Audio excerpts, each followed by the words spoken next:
Magandang araw sa ating lahat mga gawin. Share ko lang sa inyo ang ating mga lettuce na mga tanim. At itong makita ninyo sa styro box na ito ay ang ating bagong transfer. So 6 days after sowing na sila. So ayan, bago ko lang ito nalipat. Galing yan sa styro box na bakante. Doon din ko nilagay sila bago i-transfer yan sa mga styro box. At ito yung sinusundan na pag-transfer. Yan ang mga pit bottle na taniman din natin yan pag may bakante panahon. At ito yung possible mga 4th batch na harvest. So medyo maliit pa pero tuloy-tuloy yung growing nila, yung germination. Ito naman yung pangalawang batch na pwede nang i-harvest. At yung sa dulo, yung konti lang, yan ang schedule na sa harvest ng araw. Pwede na yan ngayon i-harvest o next day. So sakto na sa mga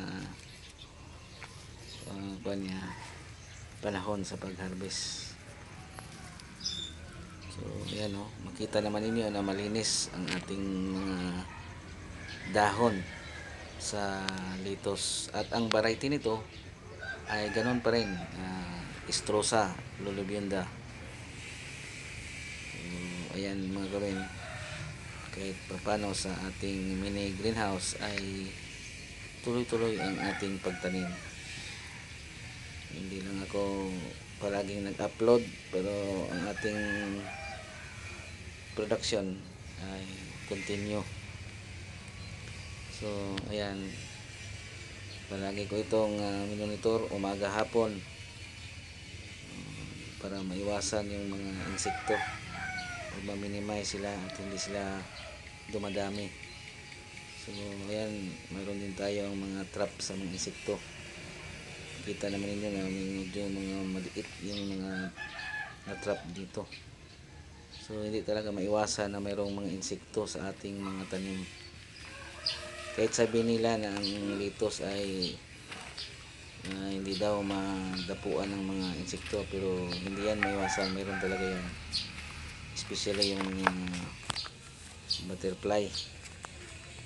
Yun ang mostly na dumadapo at mangingitlog sa ating mga lettuce, at yun ang nagiging uod.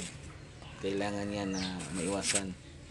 So monitor umaga hapon sa ating mga lettuce para maganda yung tubo nila.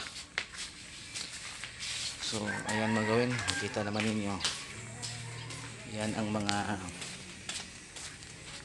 next na i-harvest sa mga panahon sa schedule nila. So kahit papano ay mayroon tayong konting income at nakasiguro ako sa inyo na ito ay